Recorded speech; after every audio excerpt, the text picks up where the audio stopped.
ইন্নামাল মুমিনুনা আল্লাযীনা ইযা যুকিরাল্লাহু ওয়াজিলাত কুলুবুহুম ওয়া ইযা তুলিয়াত আলাইহিম আয়াতুহু যাদাতুহুম ঈমানা ওয়া আলা রাব্বিহিম ইয়াতাওয়াক্কালুন। সুবহানাল্লাহ বলেন।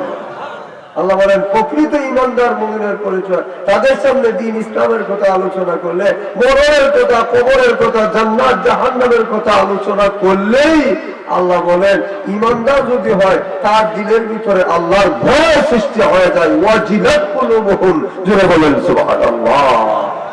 পৃথিবীর মধ্যে সবচেয়ে পাওয়ারফুল ঈমানদার ছিলেন হযরত সাহাবায়ে কেরাম। এজন্য নবীজি সাহাবীদের সামনে যখন আলোচনা করতেছেন, ওয়াজ করতেছেন, তখন সাহাবীরা কাঁদতে শুরু করছেন আর তাদের অন্তরে আখিরাত দিয়া ভয় আইসা গেছে। জোরে বলেন সুবহানাল্লাহ। তো আল্লামা ইমাদউদ্দিন ইবনে কাসির রাহিমাহুল্লাহ তিনি যুলকারনাইনের কথা লিখছেন যখন তিনি সারা পৃথিবী ভাসাচ্ছেন। তিনি এক সময় পৃথিবীর পশ্চিমা দেশে উনি সফর করতে শুরু করেছেন, ভ্রমণে গেছেন। যাইতে যাইতে যাইতে এমন একটা দ্বীপ এলাকার মধ্যে যাইয়া তিনি উপনীত হয়েছেন যেখানকার বাড়িঘরের পরিবেশ পরিস্থিতি পুরো বিশ্বের কোন অঞ্চলের সাথে কোনো মিল নেই। এটা আলাদা, ভিন্ন রকম পরিস্থিতি। সেটা হলো একটা বাড়ির সামনে গেলে সেই এলাকায় যারা দেখেন এই বাড়ির সামনে রাস্তার পাশে একটা কবর খনন করা, নতুন কবর খনন করা, কবরের ভিতরে কোনো লাশ নেই। বাড়ি ঢুকলে ঢুকে দেখেন এই বাড়ির মধ্যে ঘর আছে, ঘরের কোনো দরজা জানালা নাই। দরজা জানালা কাটা আছে কিন্তু লাগাইবার ব্যবস্থা নাই, খোলা জানালা, খোলা দরজা। রাত্রে ঘুমায়, দরজা জানালা খোলা। আর বাড়ির সামনে রাস্তার পাশে কবর খনন করা, কবরের ভিতরে কোনো লাশ নেই। আরেক বাড়ির সামনে সেখানে এই অবস্থা। বাড়ির সামনে রাস্তার পাশে কবর খনন করা, কবরের ভিতরে কোনো লাশ নাই। আর প্রত্যেকটা বাড়ির ভিতরে ঘর দেখলেন একটা ঘরেরও একটা দরজা জানালার কপাট নেই। সুবহানাল্লাহ। সারা এলাকায় প্রত্যেকের বাড়ির সামনে কবর খনন করা, নতুন কবর, কবরের ভিতরে লাশ নাই। আর প্রত্যেকের ঘরের পরিস্থিতি হইল একটা ঘরের ভিতরেও ঘরের দরজার কোনো পাল্লা নাই। দরজা আছে, জানালা আছে, এটা লাগাইবার ব্যবস্থা নাই। জোরে বলেন সুবহানাল্লাহ। ঘরের ভিতরে নারী আছে, পুরুষ আছে, স্বর্ণ আছে, টাকা পয়সা আছে, এগুলি সব রাইখা তারা ঘুমায়, নাক ডাকাইয়া ঘুমায়। তার মানে চুর আসতে হলে চুরি ডাকাতি, কেউ যদি চুরি করতে চায়, ডাকাতি করতে চায়, আসতে পারে। তারা তো ঘুমে, দরজা জানালার পাল্লা নাই, লাগাইবার ব্যবস্থা নেই। কিন্তু এই চিন্তা তাদের নাই, তারা ঘুমায় আরামসে, তারা রাত্রে ঘুমায়, পুরুষও ঘুমায়, নারীও ঘুমায়, স্বর্ণ রূপ টাকা পয়সা সব ঘরের ভিতরে রাইখা তারা ঘুমায়, তারা বদ্ধ থাকে না। কিন্তু তাদের এলাকার মধ্যে কোনো চুরি ডাকাতি হয় না। সুবহানাল্লাহ।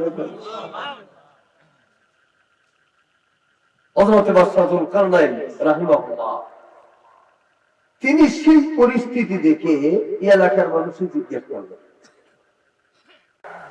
আপনাদের দেশের যে পরিস্থিতি আমি দেখলাম এটা সারা বিশ্ব থেকে একটা আলাদা পরিস্থিতি। সেটা হলো দেখলাম আপনাদের প্রত্যেকের বাড়ির সামনে কবর খনন করা, কবরে লাশ নাই। আপনার এলাকার মধ্যে তাদের লাশ গেল কোথায়? এখানে দাফন করা ছিল না লাশ? তারপরে বাড়ি ঘরে দেখলাম ঘরের দরজা জানালার পাল্লা নাই, কপাট নাই, ফ্রেম নাই। তো আপনারা রাত্রে যে ঘুমান, চুর ডাকাতির কোনো ভয় নাই?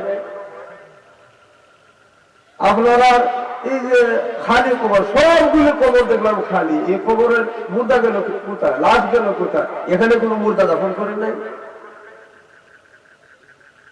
একজন বলতেছে যে হুজুর দেখেন আমাদের এলাকার যে দৃশ্য, যে নমুনা। প্রত্যেকের ঘরের সামনে একটা করে কবর খনন করা, ঘর বাড়ির দরজা জানালার কপাট নাই।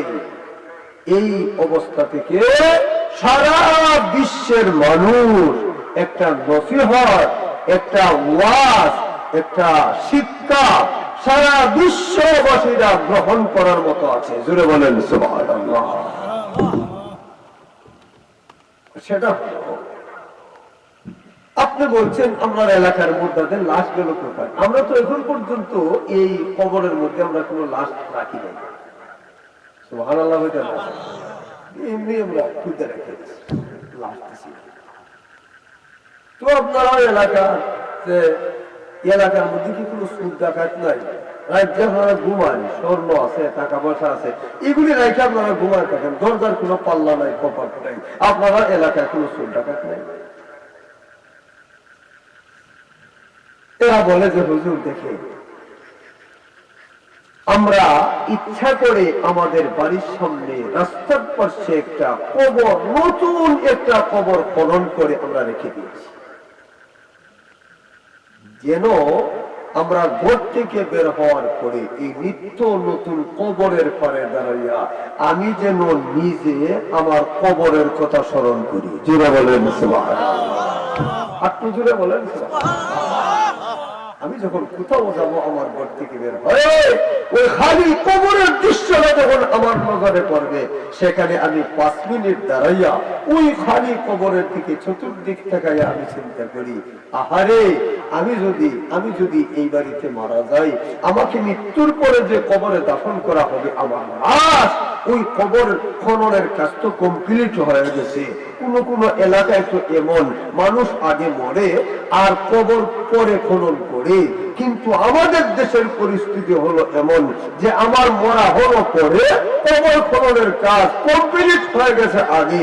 তার মানে হলো এই বাড়িতে আমি যদি আগে মরি, তাহলে এই কবরে আমাকে দাফন করা হবে।